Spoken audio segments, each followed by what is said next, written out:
Welcome back. This tutorial you will learn how to install Instagram app on your Android phone. So let's get started.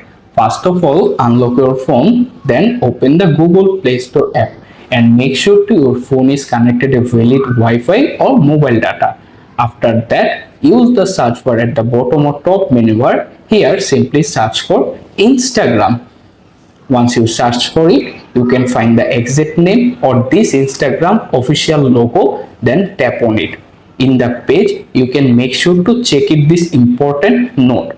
For example, 4.4 star rating, 163 million plus reviews and also 5 billion plus awesome downloads worldwide.